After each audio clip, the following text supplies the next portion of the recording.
What's up, guys? Welcome back to Newswave. Yesterday, we had a major leak hit the internet that seemed to outline a bunch of details for the PlayStation 5 Pro, which did include its name, its appearance, and even when we can expect Sony to start talking about the thing, but we'll go over that here today. Also, we are going to be talking about Black Myth Wukong as the story around this console exclusive at this time for the PlayStation 5 continues to change, and it looks like more details have actually flipped things around once again. And then we'll also be talking about a really cool partnership that has now popped up between Anapurna and Remedy that appears to be taking Control and Alan Wake to the next level, especially when it comes to the big screen. So if you guys enjoy these videos, make sure you hit that like button, helps out a ton. And if new here to the Spawn Wave channel, make sure you subscribe down below. And of course, members of the channel do get Newswave early. If you'd like to learn more about that, click the join button down below this video.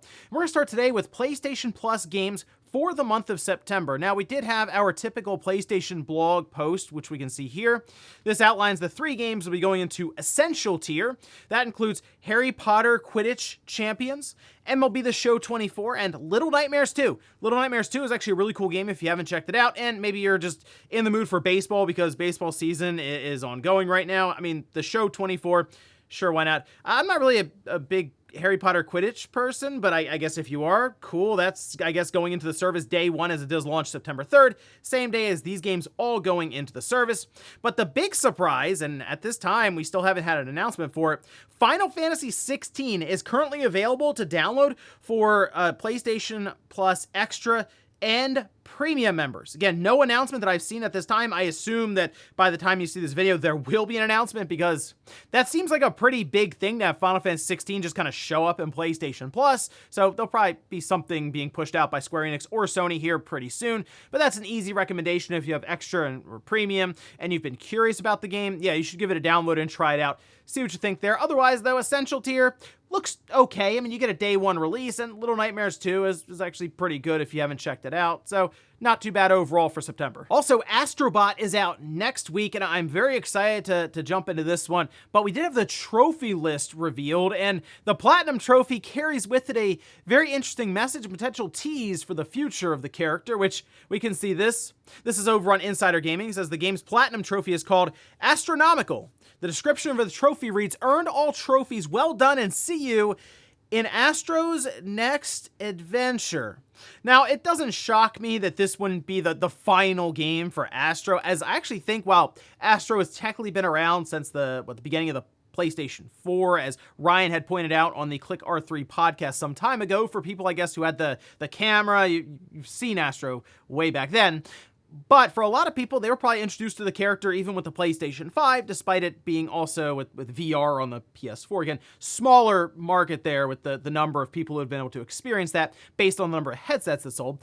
But it does seem like Astro is just more recognizable now, basically being on everyone's PlayStation 5. So I'm hoping this game is very successful overall for the character and the sales, and Sony continues to try to work with this franchise going forward, as I think there is a ton of just potential for the general audience with Astro. So I'm excited to see what they have in store for us with Astrobot next week. Here's hoping things go really well for them. I think Team Asobi has a bright future ahead of them. Again, seeing how this game goes. Oh, and we do have PAX West going on this weekend, and we're already starting to see a few things leak out. One that really started to make the rounds had to do with a game going to the Switch. We can see this image that was posted online, and it appears to show Guilty Gear Strive, a banner for that, and then on the left side it mentions Nintendo Switch, and you can pre-order now. So seems like they're gearing up to make this announcement at the show, which actually I think kicks off today, and it'll run through the rest of the weekend.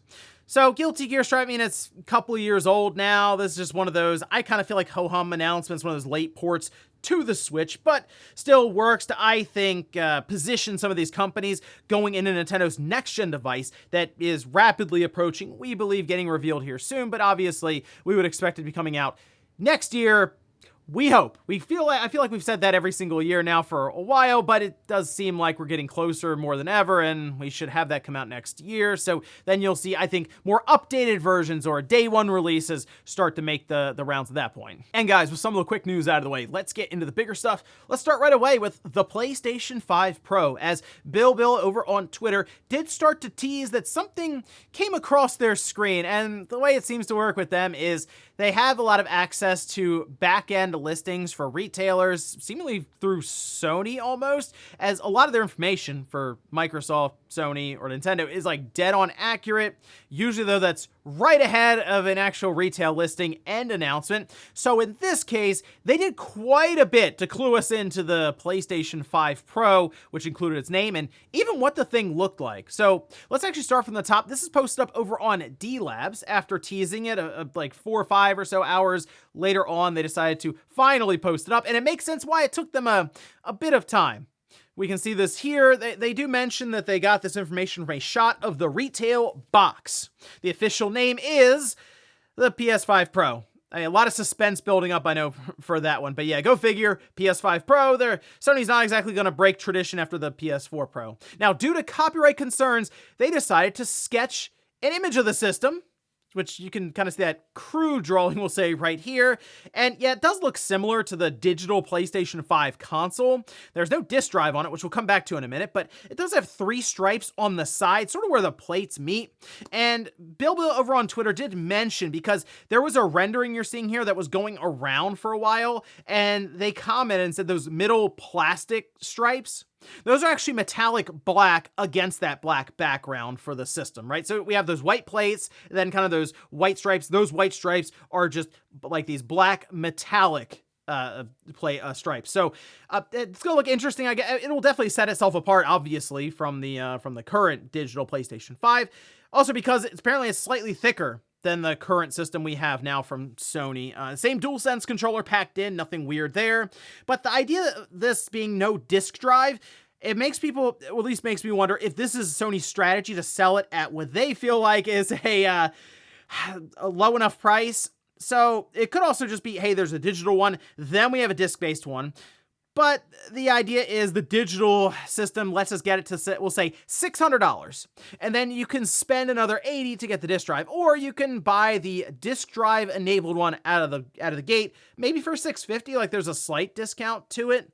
But I do worry that this system might actually be $650 digital. That sounds crazy, because then with the disc drive tacked on, it's like $730. Or, again, it sounds crazy, but I can't put it past them. They introduce a disc-based PlayStation 5 Pro, so with the disc drive already attached to it out of the box, for $699.99, and whoo, that would be something. Now, we are expecting the announcement to happen in the first half of September, so in the next 2 weeks. And that does line up with current reports and rumors going around that there is a state of play happening, go figure, ahead of Tokyo Game Show. So probably the second week of September is what I would be looking towards. Maybe they make the announcement for that state of play a few days before, maybe a week before. But there's also the potential that this PlayStation 5 Pro, or this PS5 Pro as we know it now, is just a blog post. I know it sounds weird, but even if they did showcase it somewhat in a state of play, we would rely heavily on the information that would be just put out in like pages of information on the PlayStation blog, because they would probably have I don't want to say quick, but maybe a 1 to 2 minute trailer of the PS5 Pro, some quick snippets as to what really is selling the thing, which, go figure, it should be visuals and frame rate, AI upscaling, that kind of thing. And then we'll get all the details, which probably includes pricing and any other little caveats in a PlayStation blog post. But yes, we should finally see this thing in the next couple of weeks. Then people online who say it's not real can say, okay, well, I guess it is real. It's been real for quite a while. I'll say that in the back end. So it will be nice to finally see this thing be shown, because I kind of feel like Sony wants to start selling this thing at the end of October. So they might want to get moving here soon. Next up, let's talk about Black Myth Wukong and the situation right now when it comes to its just console exclusivity, which seems to just be focused on the PlayStation 5. Now, we've heard differing stories here. At one point, we heard that Sony did fund and even managed to capture console exclusivity just by money-hatting part of it. And then we have Game Science come out and say, oh, well, we're working on the Xbox version, but we're having issues behind the scenes. And that's believable, because we've seen things like Baldur's Gate 3, which was a massive release last year, not go to the Xbox right away, because they were having issues with the Xbox Series S and split screen, and Microsoft had to make a very rare exception and just make it so that feature was not available on the Series S. So when they say, okay, well, Black Myth Wukong, which pushes the PS5 quite a bit with Unreal Engine 5, is having a hard time with the Series S, yeah, that's believable. But now it seems like we may have a different story to go along with that. This was actually posted over on Forbes by Paul Tassi with an update to the original article talking about Black Myth Wukong, saying, a source with knowledge of the situation has told me that contrary to previous reporting, and even departing from Game Science's own statement, that the reason Black Myth Wukong is not currently on Xbox is due to an exclusivity deal, not because of some sort of technical issue causing a delay in the release of the game. From here, IGN was able to corroborate Forbes, as well as Windows Central able to corroborate Forbes. So it does seem like there are multiple sources at this time that are saying, well, actually, this is Sony who came in and pretty much bought up the console exclusivity rights. Like, we've seen this multiple times now from Sony, so it's actually not hard to believe that they would do this. And based on what we're seeing with Black Myth Wukong right now, I mean, it was a good move by Sony from their angle. They're like, yeah, we picked up exclusivity for this game, and it's doing really well, like globally, but really, really well in China, which obviously is a spot that they're trying to get more of a foothold in. And having a game like this come out that was able to sell out PlayStation 5 consoles at their own store in China, and then also just have a lot of interest around the brand there, spiked tremendously when this game released. Yeah, from their angle, good move. But again, this still comes back to the idea that Microsoft, they appear to have kind of, like, they've let their foot off the gas a bit when it comes to the competition with Sony. They're moving their games to PlayStation at this point. Sony, though, they just keep going. Like, they're not messing around with this. It's like, nope, we're going to keep getting exclusivity for our console any way possible. And it is becoming easier for them, considering they have a large chunk of the HD gaming scene. And I know you can still compare Nintendo to it, but Nintendo themselves are like Blue Ocean Strategy. We're not even looking at Xbox and PlayStation necessarily. So something like Black Myth Wukong, well, yeah, we're going to go to PlayStation and probably sell the majority there anyway. Why not take some extra money for development? And apparently, there's word that PlayStation also helped with the technical side of things when it came to the development. So this isn't really new for Sony, but it is something that Microsoft is going to have to contend with still going forward, because keep in mind, they're selling stuff on PlayStation's platform, giving 30% to Sony, who is then turning around using that money that they're gathering from the store to then buy timed exclusivity for big games coming. I mean, 2 years in a row. Last year wasn't necessarily something that Sony threw money in to keep to the PS5. It is just the Xbox Series S got in the way. This time, though, based on some of these new reports, seems like Sony really went for it with Black Myth Wukong. And again, at this time, it looks like it's worked out for him. No word when it's coming to Xbox, and Game Science still kind of being cagey about that. Oh, we're still working on it. There may be some issues with the Series S, but we'll see if they have any kind of comment now that this report's coming out refuting what they themselves said not too long ago to the press. So very, very strange situation right now unfolding around what's an incredibly popular release with Black Myth Wukong. Next up, let's talk about an interesting partnership that was announced, and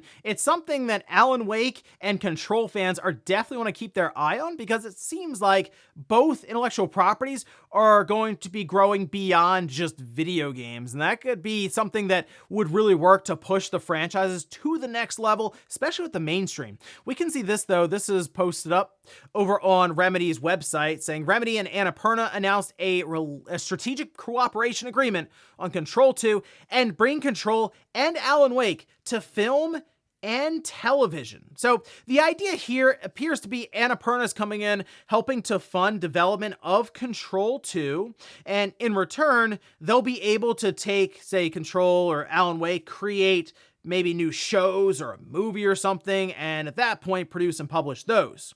Now, we have a couple of quotes here. This one from the CEO of Remedy Entertainment, saying, "At Remedy, our primary focus continues to be what we do best, crafting industry-defining video games that have earned us global recognition. Now, the time is right to expand the reach of Remedy's beloved franchises to an even broader global audience through film, television, and more. In Annapurna, we have found an outstanding partner who shares our ambition and passion for immersive storytelling. We are excited to see them bring the universes and characters we have created to life in new mediums thanks to this unique deal." We also have Hector Sanchez, who's the president of Interactive and New Media at Annapurna, saying this deal with with Remedy isn't just about adapting great games, it's about breaking new ground in how companies can collaborate. By backing Remedy's move towards self-publishing, we're putting our faith in their vision. We know from experience that Remedy is a first-class games development partner, and we're excited to share their work with an even wider audience by bringing Control and Alan Wake universes to film, television, and beyond. So yes, Anapurna, Remedy, all in seemingly on Control and Alan Wake,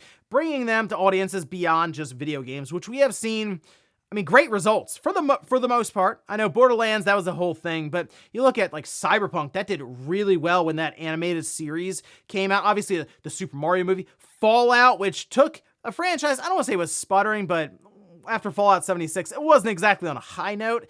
And then here comes the show and spikes all concurrent player numbers across the board along with sales. So I could see two franchises that, while Control has sold well and Alan Wake 2 is doing better and I think working towards being in the black or at least becoming profitable and paying back all of its development costs, it's not quite on that massive scale level. I think if you have a home run for a show with, I think, two properties that definitely lend itself well to that sort of makeup, that scene, then yes, you would have many people all of a sudden overnight become interested in some of these games, which, just Control in general and then Control 2. I think those alone have a ton of potential. But if you played Alan Wake 2, already kind of plays into the idea of being this fourth wall breaking show as it is. So that I think could lend itself well to I'm going to say multiple episodes. Like it would definitely have to be a series. I don't know if it would be a movie as well as maybe Control would, but let me know if you're a fan of Control or Alan Wake. How do you feel about a deal like this that could work to expand either universe? And in our last bit of news, let's talk about an interesting result that seems to be happening with the PlayStation 5 price increase in Japan. As we know, it jumped as much as $90 in Japan. Is going to happen September 2nd. So naturally, people are going out and just buying as many PS5s as they can right now before that major increase. And it appears that it's also something that's happening to the Xbox. We can see this posted up. This is over on Automaton Media, who says on Yodobashi, one of Japan's biggest electronics retailers, the Xbox Series X console shot up to number 8 in the games and console sales chart on the morning of August 29th. On the previous day, it wasn't even in the top 100. Sales of all PlayStation 5 consoles have been halted across major retailers in Japan. So, because the system, we all know, they know it's going on price, they're just going to hold back any stock they have now and wait for that price increase. But as pre-price rise stock has completely sold out since Sony's announcement about the hike on Tuesday, at the time of writing, Yodobashi is also out of Xbox Series X stock as well, likely due to its unexpected rise up the sales charts, which, if you're most of these stores in Japan, you're probably keeping 2 or 3 Xboxes in stock. They don't sell great, as we know, but I'm very curious to see what the Famitsu sales charts look like for this current week, which we'll find out next week, to see if there is a noticeable jump in Xbox sales. We've seen it before, but this is interesting because the Xbox Series S in particular, I believe when converted over to US dollars, it's like 340 or so, which is significantly lower than the PS5 that's $550. And obviously the PS5, as we're seeing, are getting all these different games that aren't on the Xbox. But Xbox is definitely a system that plays into the mindset of not having to spend overwhelming amounts of money to have a large library of games with something like Game Pass. So it seems like, at least in Japan, that is a pretty major benefit that maybe Microsoft will lean into heavily with some of that marketing. It's very appealing when you have a system that's hundreds of dollars less than the competition. So we'll see how all of this works to affect sales charts going forward here over the coming month. And before we go to the comment of the day, we'll take a look at the poll that I posted up yesterday, where I ask, if you own a PS5, which one do you have? 90% have the PS5 with the disc drive, 8% have just the PS5 digital, 2% have both.